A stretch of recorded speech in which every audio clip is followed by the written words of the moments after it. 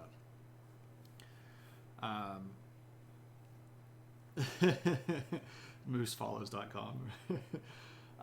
You're like, wait, this guy's got a really cool picture that looks like it hangs up in a church. Well, yeah. That's because this guy is the dude that for sure is going to be involved with Christianity. He's going to be a big old Christian. He's referred to as Prince Radislav because at this point, again, they weren't an independent polity. They were still under the control of the Franks. But he's going to be a big open Christian, and he's going to get them involved in a lot of stuff. Specifically, if you note here, the cross that he is holding doesn't look like the good old-fashioned Roman Catholic cross. This is an Orthodox cross. And part of that is because, and also, we've got our Cyrillic letters up here. This is kind of giving it away. Did these guys eat a magnesium-heavy diet? It is an Orthodox church cross. Correct, Raging Hamster. You are absolutely correct. Is this my dude Basil the Bulgar Slayer? No. This is Radislav. This is Radislav, the Prince of Moravia. He is going to be very friendly with the Eastern Church, specifically with the Byzantines. This is going to be what ends up costing him his rule, though, because the Franks, who were associated with the Western Church, no, this is Eastern European stuff. Or, I'm sorry, Eastern Orthodox iconography and symbology here. Anyway, Radislav is going to start leaning towards the Byzantines, and the Franks are going to be like, no, you don't get to do that. So the Franks invaded Moravia, and they put this guy's eyes out. And they stick him in prison where he ultimately is going to die. because Moravia was going to be a Roman, a Western Catholic church. Because we can't have we can't have nice things. You know. Anyway, so that's what ends up happening to Radislav. Come up in the purple. No, he was not Porphyrogenitus. If you're talking about Constantine Porphyrogenitus. We get a little bit of Byzantine stuff tonight, but it's mostly along the periphery, not a whole bunch of Byzantine stuff in the queue tonight. Let's talk about a guy named Svatopluk. If I could type right.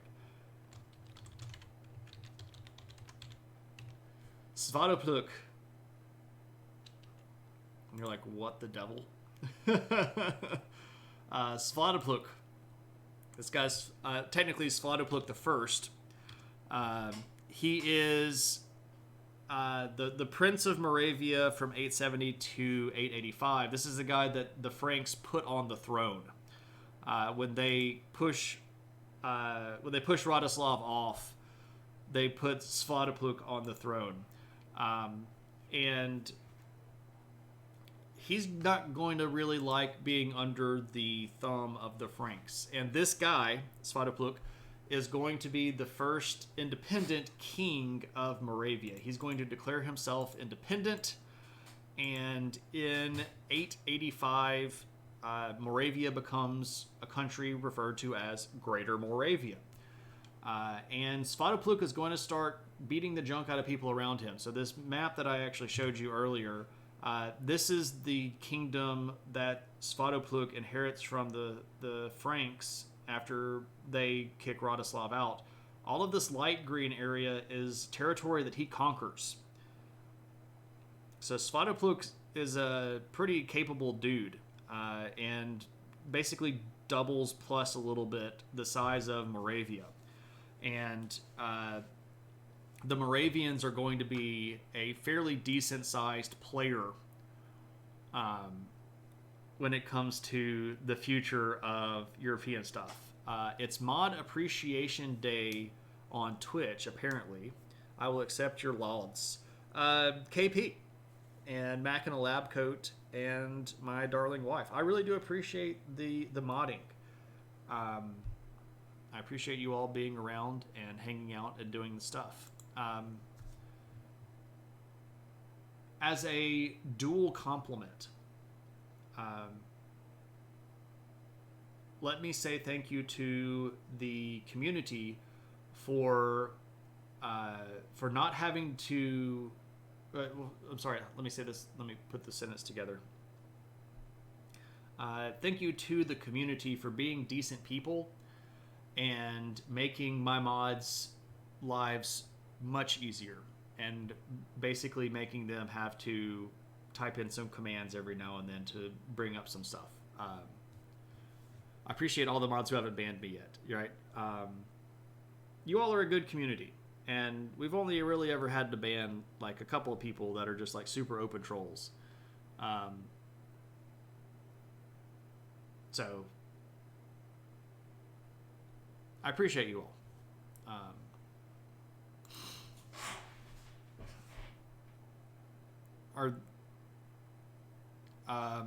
The Donner Party, USS Indianapolis, and Titanic, are these things that failed catastrophically? If my criteria are which ones I would have rather been around, I'd have to probably put Titanic at the top of that, because at least there were a decent number of survivors.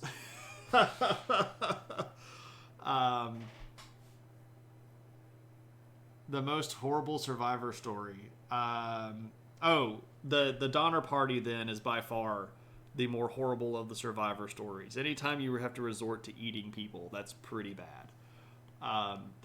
Actually, probably if you want the most horrible survivor story to the least horrible survivor story, you actually put them in the right order. So the Donner Party, CA-35, and then Titanic. That's probably the right order to put them in. If you were going to, like, the way that I was going to approach it was, which one would I most likely want to be on? I would have put them in the opposite order. I'd rather be on the Titanic than on CA-35 than in the Donner Party. But yeah, I don't ever want to be faced with the question of, do I eat another human being? All right, KP, good to see you. And seriously, thanks. I appreciate that a lot. It does, but at least it wasn't during the winter, right? It's the Donner Party being during the winter that makes it so much worse. Or does it make it better because you can store the bodies in the snow? Oh, that's a horrible thing to even think about. Oh. Yeah, frozen food. Yeah. The Donner Party was up there for like for a long time. That's it's obviously the worst one. The Donner Party is obviously the worst one. What's going on, David? How's it going, man? Good to see you. You have come to clean. You've been drinking coffee. You have to come clean. You've been drinking. Okay, I don't know why I put the word coffee in there. Maybe because I want some more coffee. I hope everything's okay. I hope it was celebratory drinking and not medicinal drinking. But I hope everything's okay. Decidedly not coffee. Not the hot toddy, huh? The India was bad. The sharks are bad, right? The sharks are horrible. None of these are good, right? Let's just be for real. None of these are good. You don't want to be on any of them. But the Donner Party is objectively the worst. It's definitely the worst. Definitely the worst. You could have been on the Uruguay football team that crash landed in the middle of the jungle. That's pretty bad too. It's pretty bad. Pretty bad. Is this indeterminate drinking, as in you don't know why you're drinking, you're just drinking? That's fine too. Just be responsible and don't drive. But you're an adult, and I don't think you would do that anyway. No, this is not where doner kebabs come from. Doner kebabs, oh my gosh. I don't even know if I should address that. I would really like a doner kebab, though. The only good Turkish restaurant that I know is in St. Louis, and that's like 10 hours from me. Man, I love Turkish food, though. Freaking love Turkish food. Macaroni and Brie, good to see you. Welcome. By the way, ArcGIS for personal use is $135 a year. Yeah. Oh, they've gone to a subscription service now. Of course they have. Because why not go to a subscription service when you can charge people indefinitely? Ugh. So 135. The pound to dollar right now is about $1.25. So it'd be about 25% higher than 135. It's about $160 or $170, somewhere between there. Oh no. Yeah. Andy's Jungle would have been way better. They were in the mountains. That's right. Does anybody know a YouTube channel that discusses these horrible events? I don't know. Maybe. He mentioned something about that 20 years ago. Doner kebab. Oh, that's worse. With a nice Chianti. Turkish food does rules. 34 count drinking. If that's a reference, I really don't know what that is, David. I am sorry, man. I am really sorry. I won't be able to have that food without thinking about that joke. I'm Spartacus. I'm Spartacus. I'm Spartacus. I'm Spartacus. Macaroni and Brie I'm Spartacus. Spartacus. is Spartacus. Thank you so much for that subscription, Macaroni and Brie. I hope the world is treating you nicely. Welcome back to the Spartaci Club. You won't be able to have the food now. I'm sure that there's a Turkish food somewhere. Mediterranean food in general, absolutely. Praise the subscription-based future. Pretty much, Tad. Unfortunate. 167. Yeah, that's about right. What are your favorite couple of history topics? Man, that's so hard to ask.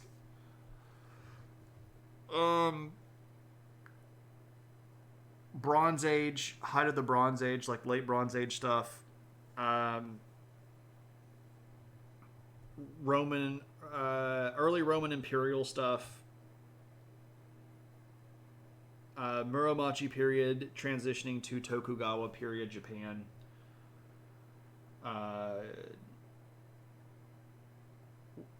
Three Kingdoms War China. Mississippi period woodland, like late woodlands, early Mississippian period, North America. Classical Mayan, Central America. New Kingdom Egypt.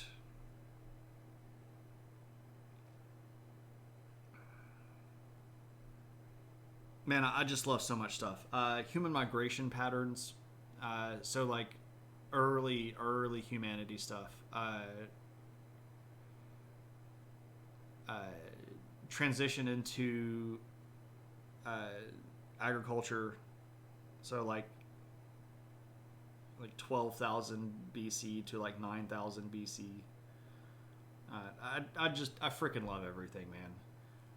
I just love it. Trump was indicted on 34 counts drinking. Oh, if you're drinking for celebration, my friend, get all of it out, because he's not going to get convicted on any of that. They put you they put all their eggs in the wrong basket. He's not going to get convicted on that. World War II. I mean, I like World War II. I actually like World War I more than I like World War II. What do you think about the argument about ancient versus modern warfare being super different, and that ancient warriors had fewer moments of active combat?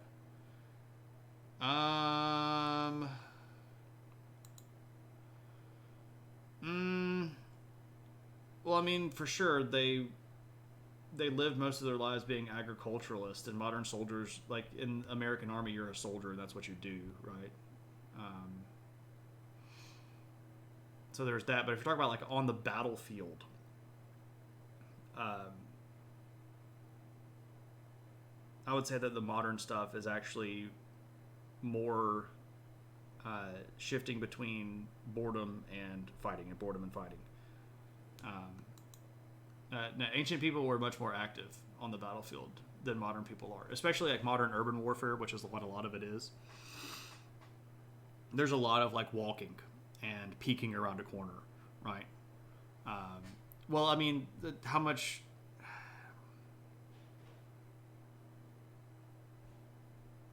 I mean, I get what you're saying. Yeah, but like if we're talking about the actual heat of the battle, there's a difference there. Oh, for sure. World War I was a giant friggin' mess. All right, what about the culture of the Moravians? We've got another group of people after this, and I want to make sure that we can get to that, because I've still got to teach 3 hours tomorrow, and my voice is starting to get kind of like... So, Moravians, pretty cool people. They have interesting art. This popped up earlier, but there we go. No. It's okay. The don't ever apologize for a tangent. Don't ever do that. The tangents are absolutely welcome and super duper appreciated. I love going off on the tangents. I just can't do nothing but tangents. So this is a Moravian cross.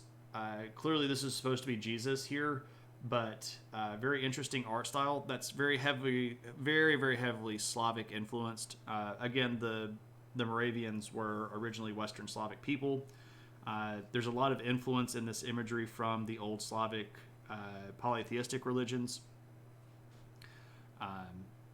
So if you look at some of the stuff that's going on even 20, 30, 40 years before this, this would just as likely be Rod, one of the Slavic gods. So that's kind of what we've got going there. So there's that. Now, last group before we head out for the night are... Oops, sorry. Nope. There we go. The Polains. And you're like, wait a second. That sounds familiar. Probably should, because they are one of the front runners of our modern country of Poland. But they sit a little bit right around here. At this point, there were lots of different tribes of Slavic people in what we would call modern-day Poland, which is, of course, this country right here. And the Polains are centered around this city called Kyiv. And they're going to be originally sort of headed by this figure that may be real, maybe kind of made up, or have, again, sort of this like kind of some basis in reality, some basis in legend. This guy named Piest, or specifically his name is Piest the Wheelwright, this person who makes wheels. The dynasty that rules in Poland for the next several hundred years are going to refer to themselves as the Piast dynasty. And he's going to be the guy that supposedly gets the title of Duke from the Franks, so that he's going to basically be recognized by the other groups as the rulers of this area. He might not be real, though. There's not a lot of evidence of his existence, but there you go. The ancient ruins of Kyiv are still around, and you can go check them out. They look like this. It's just this big... well, it's called a tell, right? This is the raised fortifications of the fort where the big capital city used to be. I am Piast. We are not a monolith. Exactly. This is in modern-day Poland. But the ancient capital is... Here, let me type the... Nope, wrong one. Their capital is at a place called Kyiv. And that CZ is like the Ch in Czechia. So that's the sort of nucleus of this new polity. If you want to know more about these people, you should check out our History of Medieval Poland stream. I have covered a lot of this already, so I don't necessarily want to go super duper in depth here, but I did want to mention them because they are also a group of people that get sort of established at this time. So if we go back to look at our map now, at the 900-year mark, we notice that the map is quite different. Our Khazar Khanate is significantly smaller. Bulgaria has lost some territory, but we talked about that last week. We now have, again, these Magyars who are going to come in and start taking some territory here. We've got Moravia, we've got the Polains, and we've got our big guys over here, the Principality of Kyiv.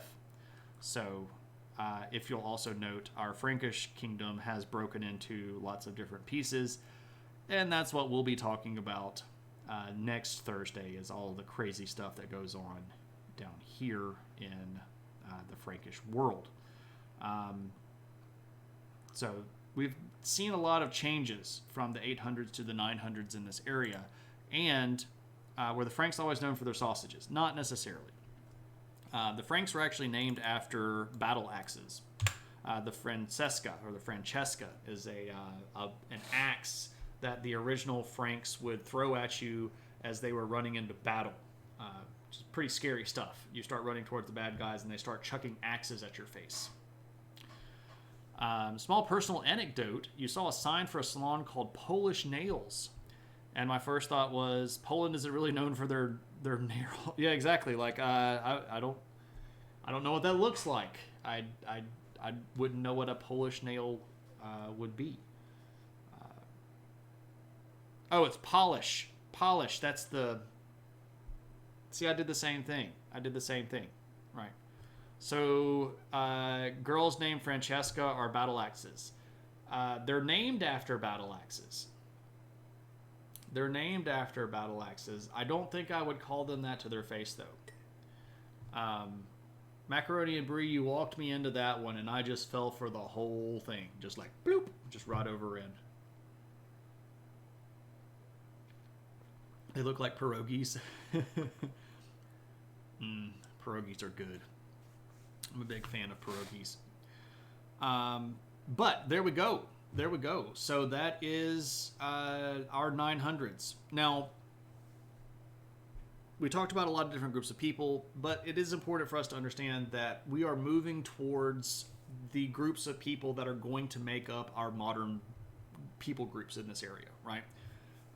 The people that live in Europe today didn't just show up there one day and draw the boundaries like they are right now and have lived that way forever, right? They came from somewhere else, and they moved in, and they did their thing, and they have their own different cultures, and they fought, and they didn't like each other, and they agreed with each other, and they intermarried with each other. So we kind of started working today towards establishing the country of Russia, towards the country of Czechia, towards the country of Slovakia, towards the country of Hungary, towards the country of Poland. So a lot of these little countries are starting to kind of identify ethnically inside of the European continent. And what's notable here is we can see this happen in a lot of different places at a lot of different time periods. When you have a big empire, the people that live along the borders of these empires are going to start consolidating. And then they're going to become states themselves, and then the people around that side, that other side, are going to start consolidating into states. And so there's this sort of like creep of how countries start centralizing, solidifying, creating identities, merging identities, etc. And this is usually in response to having big, powerful empires like the Franks around, right? The same thing sort of happened along the borders of the Roman Empire. The same thing has happened a bajillion times along the northern border of China, also along the southern border of China, places like the Daviet. These are in response to these big empires. A lot of the stuff that was happening in Southeast Asia during this time, these countries like modern day places like Indonesia, Thailand, etc., are between these other two big empires of India and China. So you have this sort of like overflow of centralized power that starts getting people that are not necessarily aligned into alignment. I felt like a ding dong when you realized it. Yeah, I felt kind of silly there for a second myself. They can be good. You like potato stuffed pierogies, but not onion stuffed pierogies. Oh man, I love me some onions, especially like good seasoned and cooked onion. I love onions a lot. Anyway, that's me, and that is that's my pitch for the night. So there we go. Thanks everybody for hanging around. If anybody's got any questions, or if anybody has any sort of last minute comments, there's the sign to do so. Otherwise, we're going to go see who is around, and we'll go do ourselves a raid. Who is streaming? I think Melissa in Denial just ends at 9, so I don't think that we will go raid her for 4 minutes. I was around, nobody knows. One of my favorite episodes of Adventures of Pete and Pete.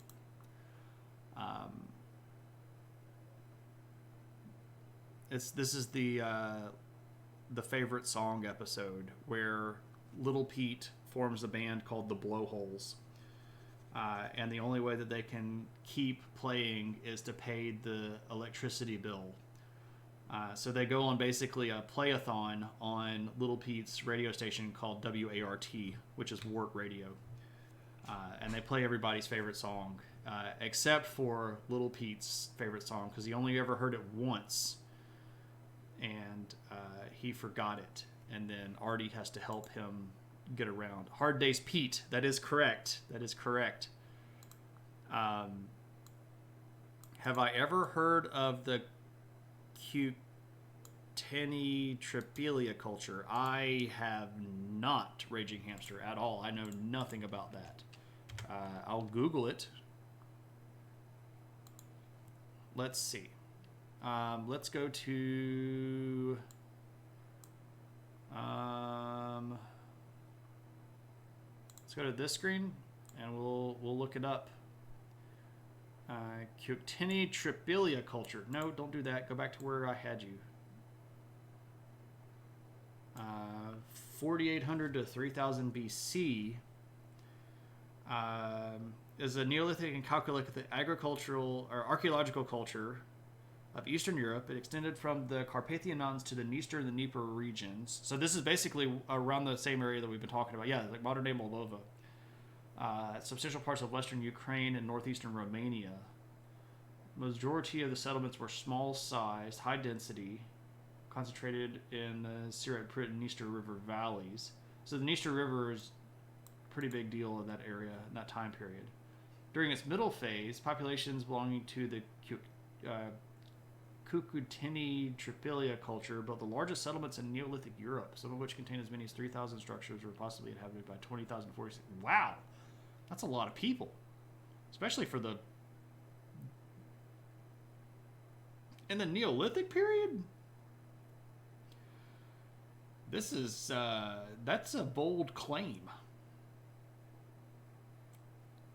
46,000 people living in a city in Neolithic Europe. That's... I'm going to have to read some reports on that.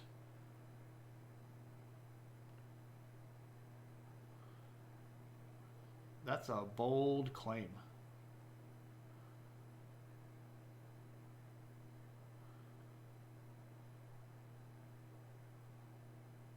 So official data discovered the culture of Ukraine. Too many creative publications. Romanian Europeans of the middle are recognized as belonging to the same cultural complex. Ukraine with cultures.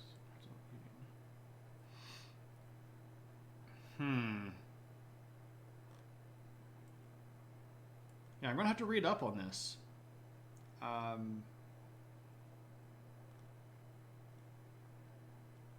That's really interesting. I see one gigantic issue.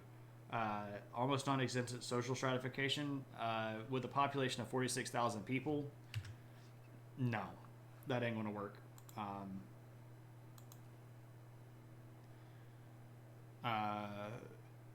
Was it bold or italics? That's bold. Why would I put a bowl on a stand?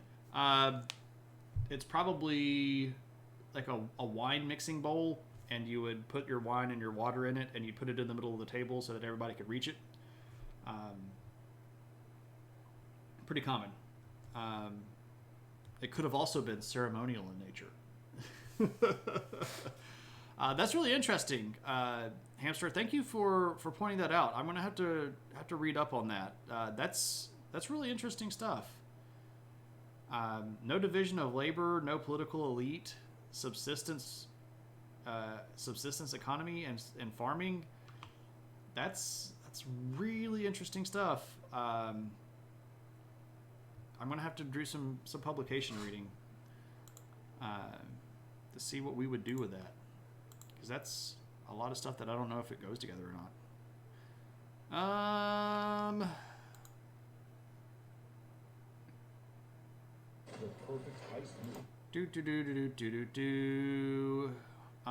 Where are we gonna go raid? Where did we raid last time? I can't remember. I think we raided Eris last time. Yeah, I think that's right. Let's go raid damage. I don't think we've raided damage in a couple of weeks. We raided the British.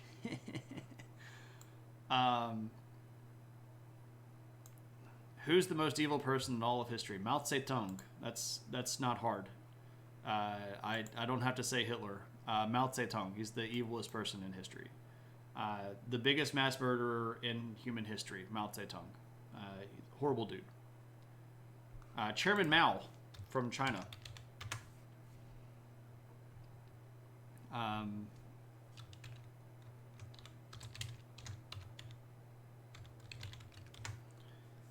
That guy. Yeah, oh, him. Right, that guy. Biggest mass murderer in history. Pretty horrible dude.